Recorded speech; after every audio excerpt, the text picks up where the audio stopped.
Hello everyone, कैसे हैं आप लोग। तो आज की इस वीडियो में मैं आपके साथ डिस्कस करने जा रहा हूँ इंडस टावर लिमिटेड कंपनी के चार्ट के बारे में। यहाँ पर जो मैंने चार्ट ओपन किया हुआ है ये डे का चार्ट है। और इस स्टॉक के रिगार्डिंग मैंने एक वीडियो जो है 25 मार्च के दिन अपलोड की हुई है। और इस स्टॉक को मैंने आइडेंटिफाई किया था इस कैंडल पर, यानी कि 22 मार्च के दिन मैंने इस स्टॉक को आइडेंटिफाई किया था। और 24 मार्च यानी कि संडे के दिन मैंने इसकी वीडियो बनाई थी और 25 मार्च को अपलोड किया था। और ये जो आपको जो ग्रीन कैंडल आपको दिखाई दे रही है ये है 26 मार्च की कैंडल। यानी कि अभी आप देखेंगे और 22 मार्च की जो कैंडल को देखकर जो मैंने यहाँ पर रेजिस्टेंस बताया था वो था 286.25, यानी कि जो पहला टारगेट या पहला जो रेजिस्टेंस फेस करेगा बताया था मैंने 286.25।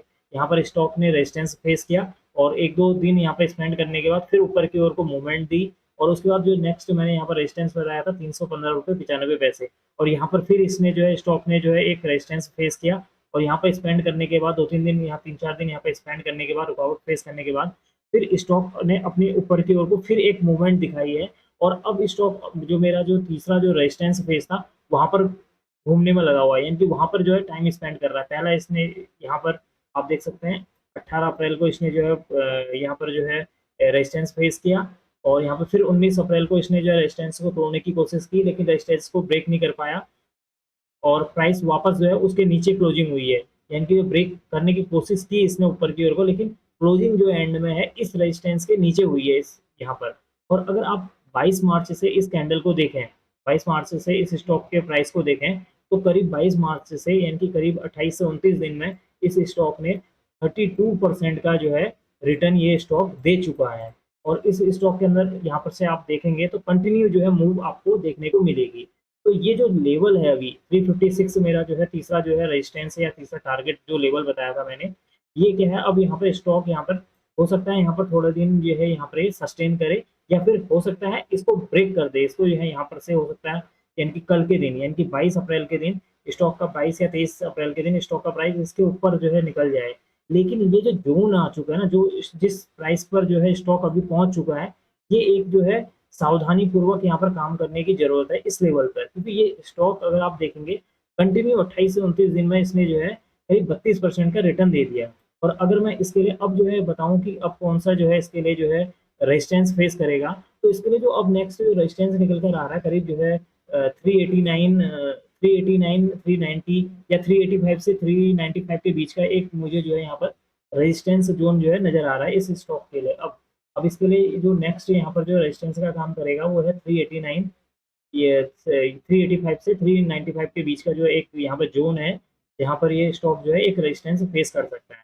तो यहाँ पर जो ये अभी जिस प्राइस पर अभी ये स्टॉक है 356.60 जो मेरा रेजिस्टेंस यहाँ पर लेवल है, थर्ड लेवल, यहाँ पर हो सकता है कि स्टॉक 2-3 दिन यहाँ पर सस्टेन करे, उसके बाद ऊपर की ओर को चले। अगर स्टॉक यहाँ पर 2-3 दिन सस्टेन करता है तो हो सकता है कि इसके नीचे यानी कि 356.60 या 359.50 के नीचे जो है 2-3 दिन अगर कैंडल बनती है, यहाँ पर 2-3 दिन नीचे की ओर को यहाँ पर स्टॉक जो सस्टेन करता है और कैंडल बनती है, तो ये इस स्टॉक के लिए क्या होगा, एक बहुत बढ़िया बात होगी। क्योंकि अगर उसके बाद ही अगर ये ब्रेक करता है तो इसके और ऊपर जाने के चांसेस ज़्यादा बढ़ जाते हैं। लेकिन अगर मंडे के दिन या 2-3 दिन में, मंडे यानी कि 22 अप्रैल के दिन, 22 या 23 या 24 अप्रैल के दिन अगर ये स्टॉक जो है अपना 22 अप्रैल या 23 अप्रैल को सीधे जो है ऊपर की ओर को ब्रेक करके यहाँ पर कोई बुरी स्कैंडल बन जाती है, तो ये जो लेवल है ना, यहाँ पर आप लोगों को जो है सावधान रहने की जरूरत है। क्योंकि स्टॉक जो है कंटिन्यू ऊपर की ओर को जा रहा है, और जब कभी भी कोई स्टॉक ऐसे सीधे जो है कंटिन्यू ऊपर की ओर को जाता है, तो क्या होता है कि कुछ समय बाद थोड़ा सा ऊपर जाने के बाद वो फिर नीचे की ओर को रिट्रेस करने आता है। तो अगर किसी के पास यहाँ पर कोई ये स्टॉक है, किसी ने लिया है, तो इस लेवल पर यानी कि 356.60 के वहां पर से आपको एक सावधान रहने की जरूरत है। इस लेवल पर जो है आपको सावधानी रखने की बहुत ज्यादा जरूरत है।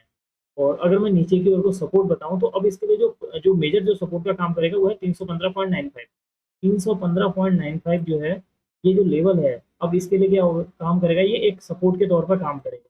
और इसके लिए मैंने कहा कि अब जो रेजिस्टेंस निकल कर आ रहा है इस 356.60 के ऊपर अगर स्टॉक का प्राइस चलता है, उस ऊपर निकलने के बाद इसके लिए जो नेक्स्ट मुझे रेजिस्टेंस नजर आ रहा है 389.10, 389.10 यहाँ पर जो है ये रेजिस्टेंस फेस कर सकता है। ये इसकी पॉसिबिलिटी है। जैसा कि मैंने आपसे कहा कि कंटिन्यू 32% तक जो है इसने मूवमेंट दे दी है 28 से 29 दिन में। हो सकता है जो स्टॉक का जो प्राइस है यहाँ पर 356.60 को ब्रेक करने के बाद यहाँ पर हो सकता है कोई बुलिश ग्रीन कैंडल बना दे, यहाँ पर बुलिश कैंडल बना दे, उसके बाद फिर नेक्स्ट डे फिर एक और बना दे, और हो सकता है कि वहां से फिर ये नीचे की ओर को रिट्रेस करने आए, ये भी हो सकता है। या फिर हो सकता है डायरेक्टली जो है 389.10 को ब्रेक कर दे। लेकिन अगर ये 389.10 को ब्रेक भी कर देता है और ऊपर की ओर को भी निकल जाता है ना, लेकिन ये जो अगर ये ऊपर की ओर को कंटिन्यू जाएगा, तो इस लेवल के बाद 356.60 के बाद बहुत ज्यादा सावधानी रखने की जरूरत है इस स्टॉक में।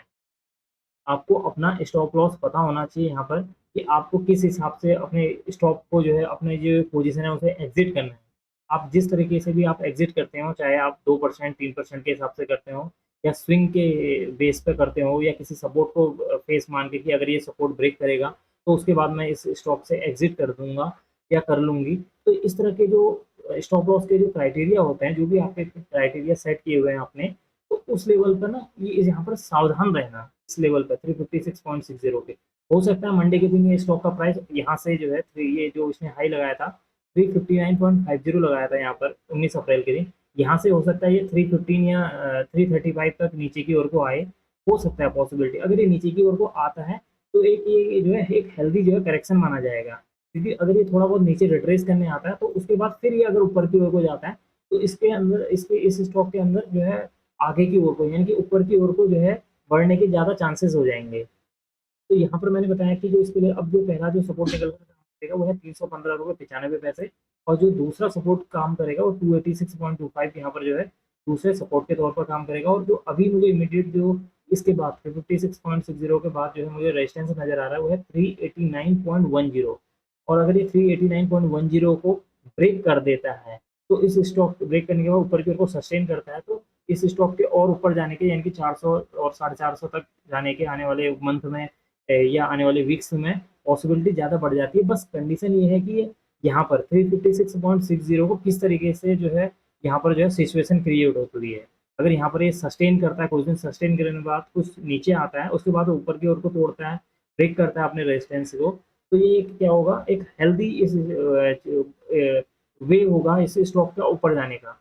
लेकिन अगर ये डायरेक्ट जाएगा तो उस केस में आप लोगों को यहाँ इस लेवल पर सावधान रहने की जरूरत है। तो अब मैं इस वीडियो को यहीं पर एंड करूंगा। और अगर आप इस स्टॉक के बारे में फंडामेंटल और ज़्यादा जानकारी चाहते हैं कि कंपनी और क्या काम करती है, क्या इसके P ratio, price to earning ratio है, क्या अर्निंग पर शेयर है, इसका ईपीएस है, क्या इसका मार्केट कैप है, तो आप मेरे यूट्यूब चैनल की वीडियो में जाकर, जो 25 मार्च को मैंने वीडियो अपलोड की हुई है, आप उसे देख सकते हैं। और अब मैं इस वीडियो को यहीं पर एंड करूंगा। अगर आपको यह वीडियो पसंद आई हो तो please like share and subscribe करना ना भूलें, and don't forget to press notification bell icon for new video. Thank you.